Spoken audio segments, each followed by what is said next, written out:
Welcome back, everyone, to the Student Lounge podcast. How's your week been going, guys? Yeah, my week's been going good.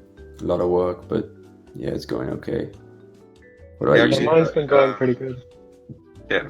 Akash, I heard you had an interview for a tutoring session this week. How did that go?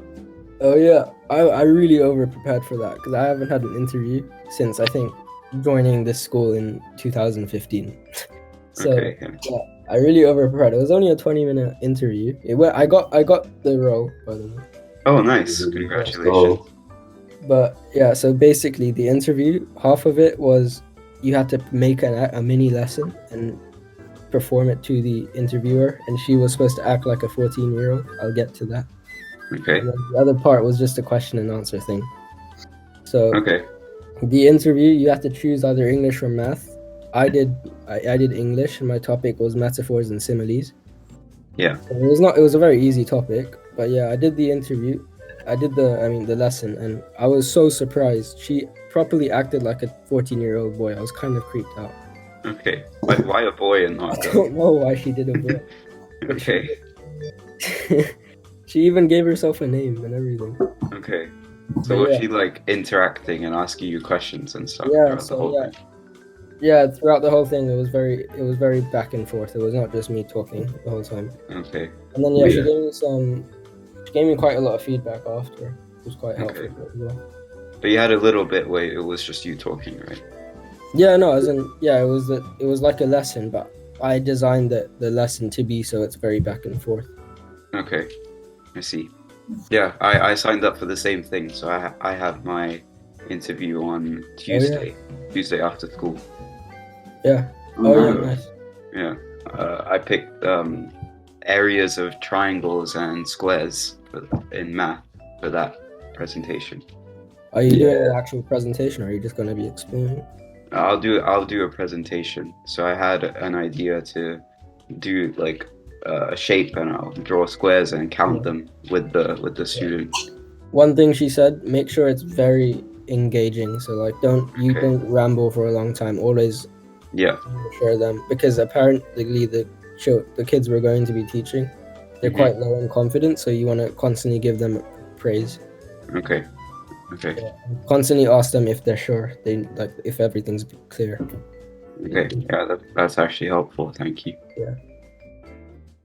So guys, we're getting our tests next week for COVID to go back to school. Yeah. Finally, man. When's yours, Rafa? Tuesday, like Yeah. at 1 o'clock, I think. Yeah, same. Mine's on Tuesday. We were trying to get it booked for Monday, but it got booked out completely in like 5 minutes. Yeah, same with me. But yeah, I guess we're gonna go back Wednesday then. So that's not bad. Is it because there's two types of tests. One test takes 48 hours, I'm pretty sure, and then there's to like get the results. Yeah, it's the You know- asymptomatic and the. I think the You other know one. which one I don't know what you're the other on? one's called. I think it's called a PCR test or something like that. I think it's that or lateral flow. I think I don't know which one. Yeah, I think lateral is what we're gonna do every few days. Yeah, I think that's the one that will take like 25 minutes to Yeah. get back. Oh, okay. I hate the idea of doing it like 2 or 3 Yeah, I times know. a week, though. Yeah, I haven't experienced it yet. Yeah, me neither. Everyone said like some people are saying it's not that bad, and some people are saying it's terrible. We talked Yeah. about this on the last episode, didn't we? Yeah. Yeah. So yeah, school starts again now. It's only Yeah. a couple of days now. Wait, and we're finally back. Did you guys Yeah. see in Texas they've lifted most of the restrictions relating to COVID? Yeah, I saw that on the news. That's crazy. America's the Yeah. worst off right now. Yeah, I mean, They lifted everything, right? No masks, no social Yeah, distancing. it's nothing. literally like COVID has never been there ever. Okay. Crazy. In a It's- way, I'd like to be there, but it's also Yeah, probably but at the very same time- unsafe. That seems quite idiotic. Yeah, Yeah. Yeah. You also like. Sorry. it would be fun though. Oh yeah, it'd be great. It'd be a dream. But then also in like I think Colombia was the first Latin America country to receive the COVID vaccine. I think they got You know which one they got? I think it was Kovacs. Not sure. No, I'm not sure at all. Yeah, same. I don't know. Because I saw there was like, I saw a graph somewhere. There was like in an infographic that I think developing countries, they're not going to get their vaccine until like late 2022, 2023. 2022. Yeah, it's crazy. Wait, so it's still like a year and a half. Yeah, I Yeah. know. Yeah. We should all be out of it by then. But that's crazy to think that there's going to be some countries that are still going to be going through this in 2 years time or 1 year Yeah. time. Yeah, but I'm Yeah, guessing once the developed countries have got through most of their population, they'll share with the others. Yeah, that's true. But then also like, isn't the French government? They're like really delayed in their distribution of the vaccines. Because I thought I thought they got faced a lot of criticism for that. Yeah, because they France, along with Germany, they rejected using the Oxford vaccine for over 65 aged people. So that's why they faced criticism. But they changed their mind like last week or something like that. Yeah, but I think over 75, they're only allowed to get Pfizer or Moderna. That's the Yeah, I think so. mRNA one, right?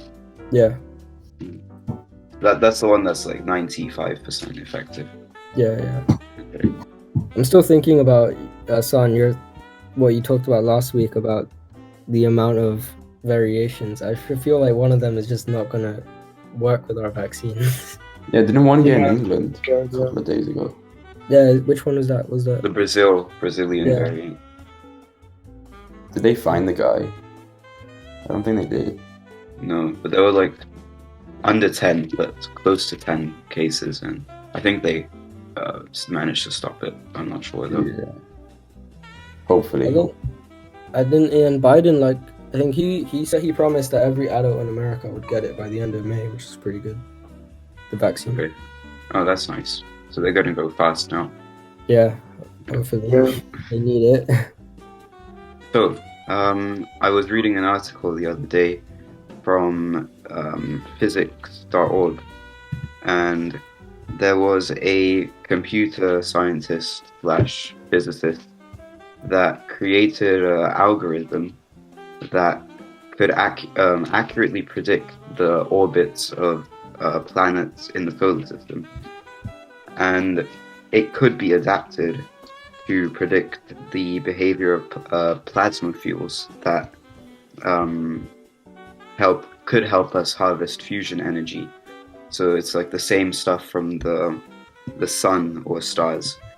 Obviously, that would be very effective to solve the energy crisis.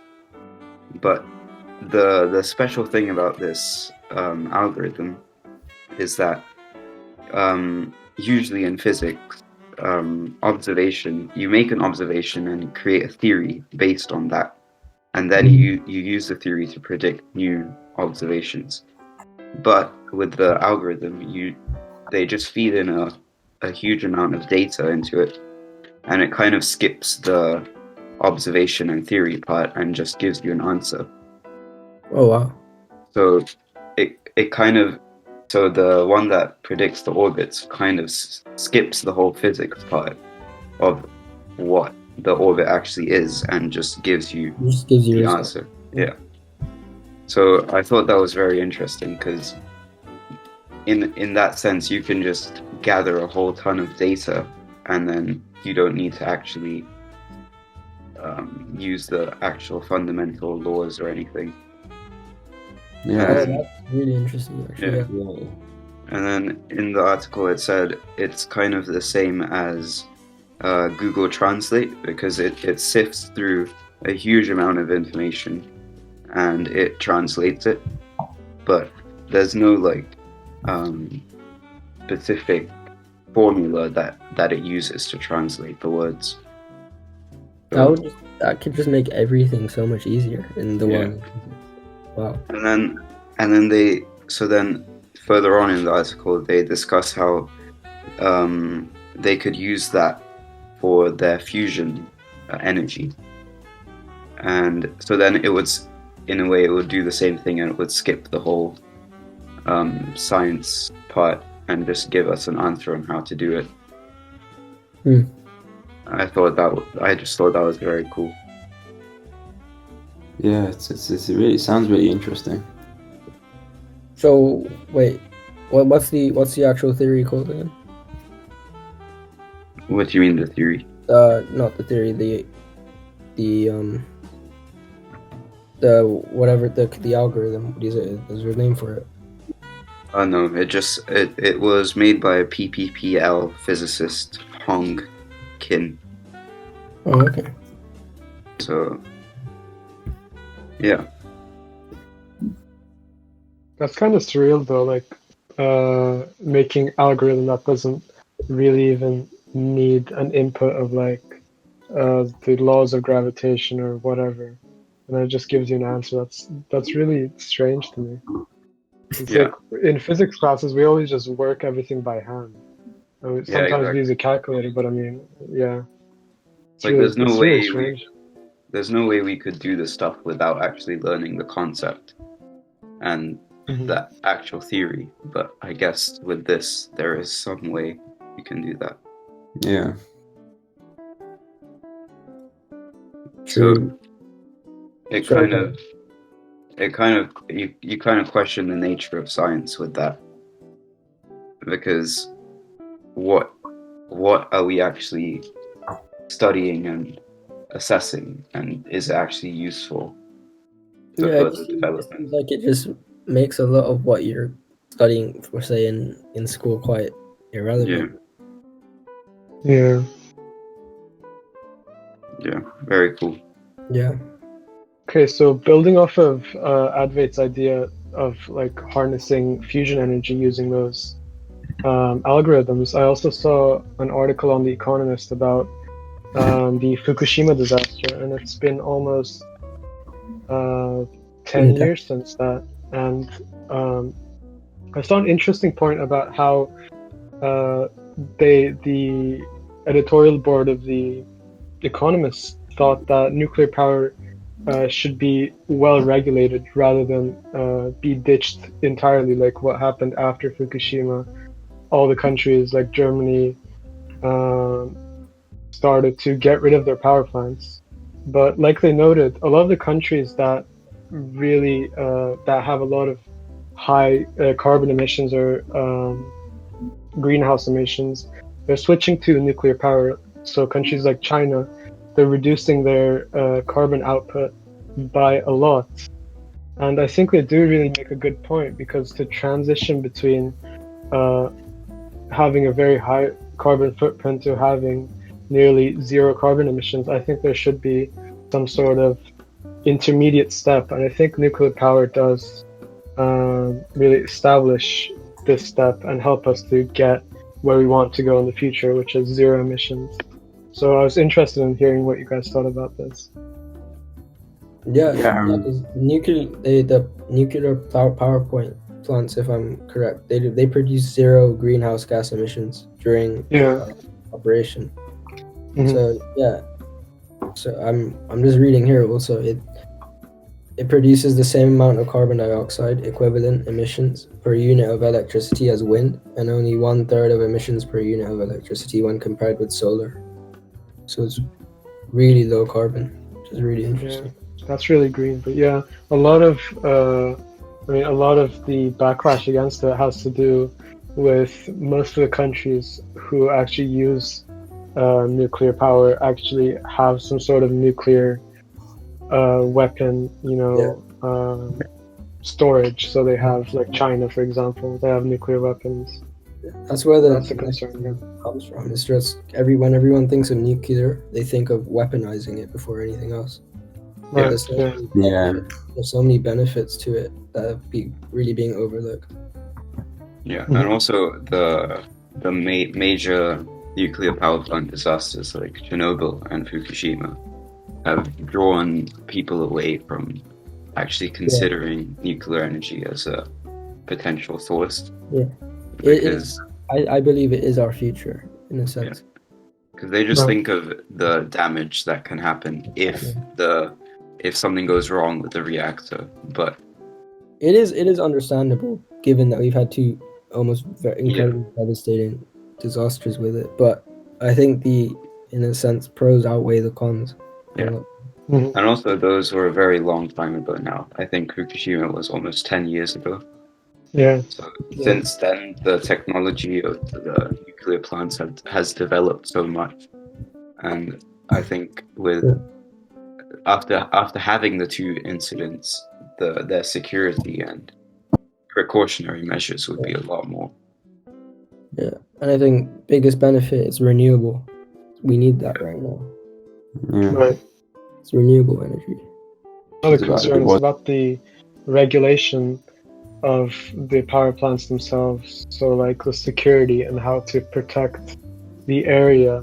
So, if you have a nuclear power plant near a big city or any other town, really, like Fukushima was, for example, you'd need to have a lot of security. And in developed countries, like maybe the US or Germany, people would probably think that actually, undermines their civil liberties, or it's too much surveillance, and that they're essentially going against democracy. So I think that's an interesting concern as well, because you do need to regulate these power plants, so people don't try to break in or cause damage. I think Yeah. it's also a pretty valid concern. Can't you just locate the plant far away from the city, or is there some issue with that?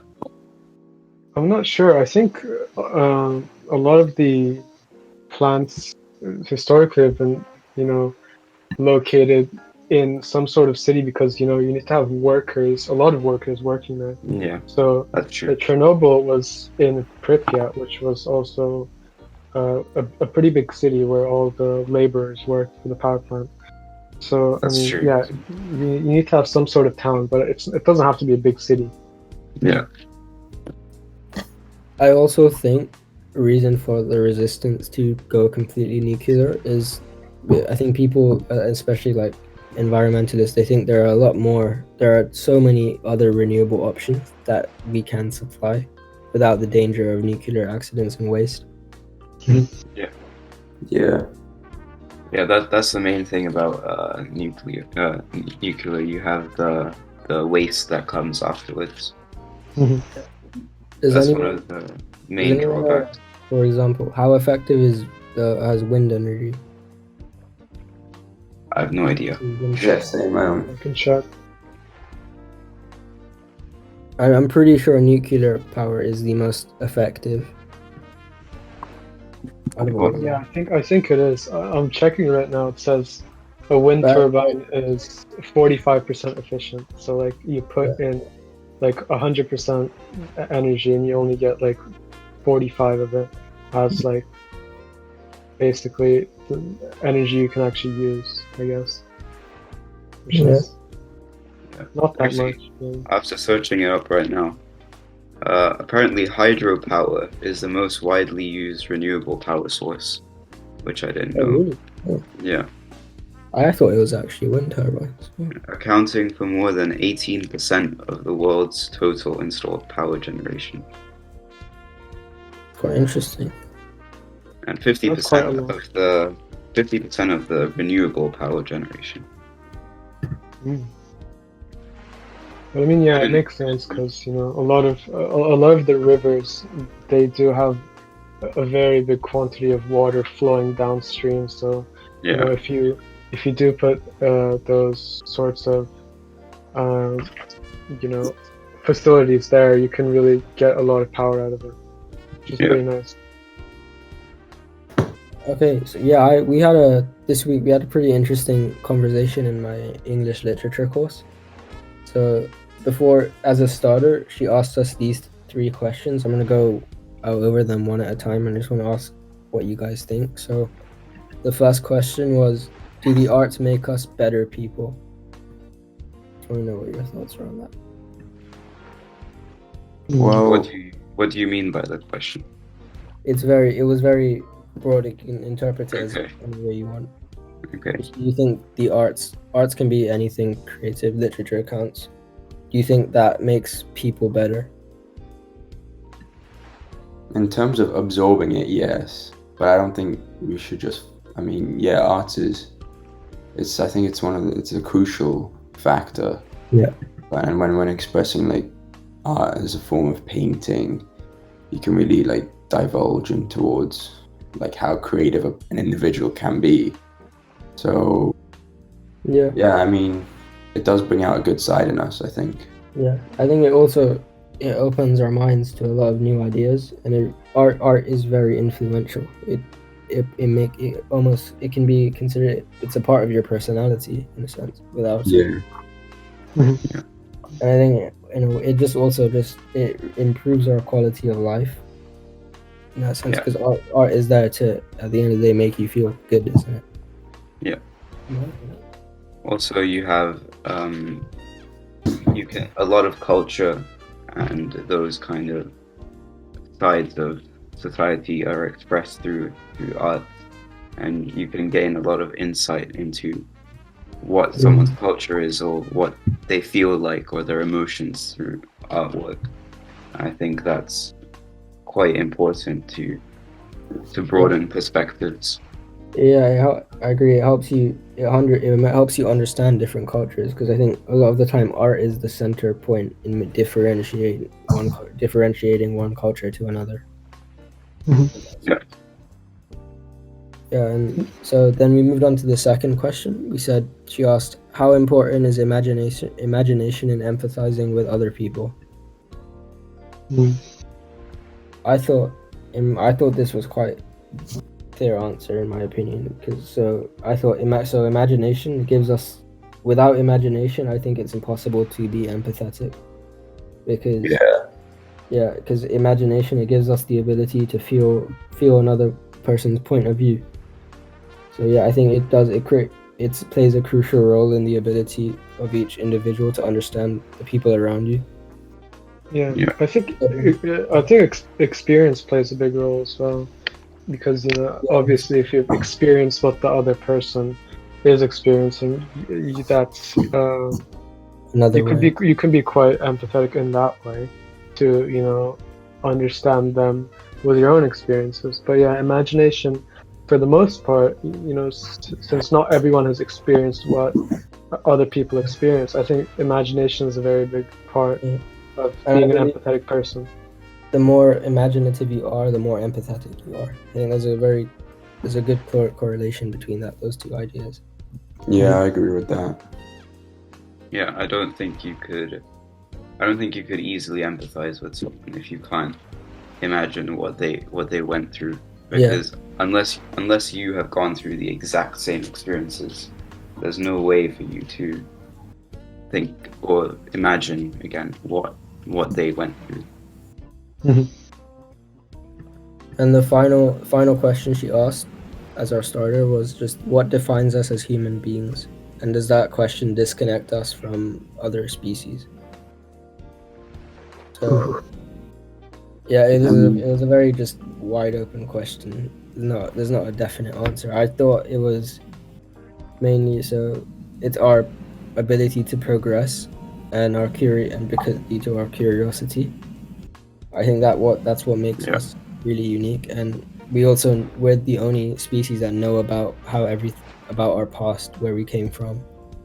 So we know that helps us into progressing. Yeah, like culture plays a huge factor, because as we have so many different cultures around the world, like it just creates diversity and really shows like how we differentiate from each other. Yeah. I also thought that because we're always in pursuit of knowledge, whereas any other species, there's no one. That's what really also defines us. No one else can be as curious, be as imaginative as our own being. Yeah. I also think it connects with our consciousness, because I think, we humans think that they're the only species that have this consciousness, and believe that Yeah. they know who they are and why they are here, and and you question the reason for existence. And I think that's that extra step above the intellect of other species is what defines us. Yeah. Yeah, and it's also the search for purpose in life. I think even though people might differ in what they consider to be their goals in life, what they want to achieve before they die, it might be different, but what's common is everyone has that sort of purpose in life, and it's this non-nihilistic approach to life that I'm not sure if other species think the exact same way we do, because we have the metacognition, while other species they might just be programmed to just live their life and just keep living and do whatever they can to escape predators. But we have the sense of purpose that's a bit more nuanced than other species. Yeah, I 100% agree with that. I also think that links into having an idea about the past and the future, because I feel like other species just kind of live in the moment, and they have no plan, or they don't really have long-term memory as good as humans. So we want for us knowing our history. That's the only way for us to actually progress in the future. Yeah. Yeah, so we had this discussion, then we moved on to watching this TED Talk by Elif Shafak. I think she wrote the book 10 Minutes and 38 Seconds in This Strange World. I think you guys are reading it now, aren't you? Yeah, we're reading in our English class. It's a really good book. We're starting it in, I think, a month's time. But yeah, she made this TED Talk called The Politics of Fiction. And it was, the whole point of it was just, she explained how literature is supposed to take you beyond, and if it cannot take you there, it's not good literature. That was the whole point of this TED Talk. And she made the point about how a lot of the times identity politics tries to put labels on you, and because of that, it's your freedom of imagination that's in danger. And there was a whole argument, because she believes that politics and literature should never mix. But then, obviously, there are authors like George Orwell who write, all of their books are based off politics. So there was a whole debate there on whether if this is actually always true, in a sense. Because she also, sorry. I think I kind of disagree with her, because I think it is important to mix literature with almost everything, because it's, again, literature is an art form in a way, and everyone has a different way of expressing it. It's important to express your identity and culture through the arts, and if you can't do that with literature, that's quite restricting. Yeah, but she was okay with mixing it with culture. She didn't like the idea of politics and fiction being. A lot of the times, politics is part of your identity, and I agree. To express that, or even express that in a fictional sense, you need to mix them. I also think it's to do with the genre that you're writing in, as well. Because, for example, the book we just read by George Orwell, Down and Out in Paris and London, it's a non-fiction book, and it's a memoir of a part of his life where he was in poverty. And because it was non-fiction, he was just writing what he knows. He didn't write what he felt. It was mainly just an advocative book about him trying to show the world that, look, poverty is a huge problem. And that's where I think Shafak and Orwell disagree, in the sense that because Orwell, all of his books are political at the end of the day. Yeah. She actually ended with quite an interesting idea. So in this TED Talk, she said at the end, we've been taught to write what we know, but she completely disagrees with that, and she wants us to write what we feel instead. And that's what makes a good fictional book, which I thought was very interesting. Yeah, it kind of links in with the arts and like paintings. They had the whole Cubism movement and the abstract movement, and that's kind of the same thing where you don't paint what you know, like a landscape, for example.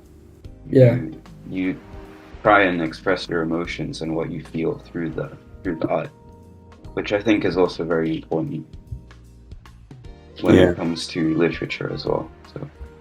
So relating to the art and imagination topic, the street artist Banksy, who you guys may know, he recently confirmed a painting of like the inmate escaping from the former jail in Reading. The Reading prison, and that jail was once housed the old writer Oscar Wilde, and Banksy posted it on Instagram, and in the footage he is like shown how he's executing his work outside the wall of Reading prison. And as we know, we don't really know the true identity of Banksy yet, but the artwork shows how the inmate is escaping using a knotted spool of paper from a typewriter.